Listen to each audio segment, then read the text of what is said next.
आत्ताची महत्त्वाची बातमी, रोहित पवारांनी पेपर फुटीचा बॉम्ब फोडला आणि तासाभरातच सूत्र फिरली. एका ईमेलने वाढवली खळबळ. नेमकं बातमी काय आहे चला जाणून घेऊया. नीट पेपर फुटी प्रकरणावरून विद्यार्थी आंदोलन चांगलंच तापलं होतं. आंदोलनाची धाक शिक्षण मंत्री धर्मेंद्र प्रधान यांच्या राजीनाम्यानंतर काही प्रमाणात कमी झाली होती. त्यानंतर राज्यात औषध निरीक्षक भरती परीक्षेचा पेपर फुटल्याचा दावा करण्यात आला.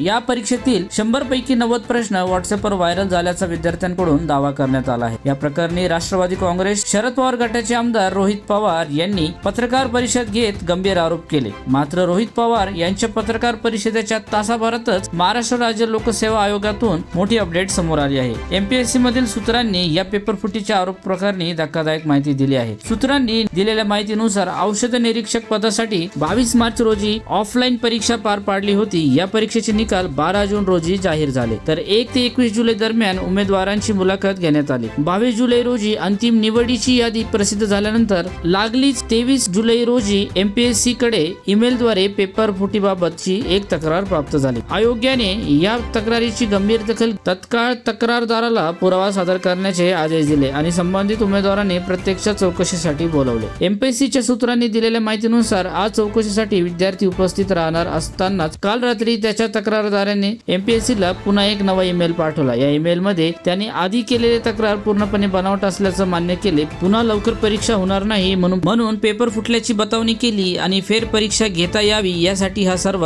बनावर असला, असा धक्कादायक खुलासा तक्रारदाराने स्वतःच्या ईमेलमध्ये केला आहे. 20 मार्च रोजी कथित संभाषण झाल्याचा दावा केला जात असताना तब्बल 4 महिन्यानंतर म्हणजे 24 जुलै सुमारे ही तक्रार 20 मार्च रोजी कथित संभाषण झाल्याचा दावा केला जात असताना तब्बल 4 महिन्यानंतर म्हणजे 24 जुलैच्या सुमारेस ही तक्रार एमपीएससी कडे इतक्या विलंबाने का दाखल झाली याची ही कसून तपासणी एमपीएससी कडून केली जात आहे. काल आलेला ईमेल आणि चौकशीसाठी बोलावलेले विद्यार्थी या सर्वांची सखोल चौकशी सुरू असून या प्रकरणात नक्की कोण अडकणार याकडे आता स्पर्धा परीक्षा देणाऱ्या हजारो विद्यार्थ्यांचं लक्ष लागलं आहे. तुम्हाला काय वाटतं बातमीविषयी कमेंट सेक्शन मध्ये नक्की सांगा. आपल्या चॅनल आता सबस्क्राईब करा.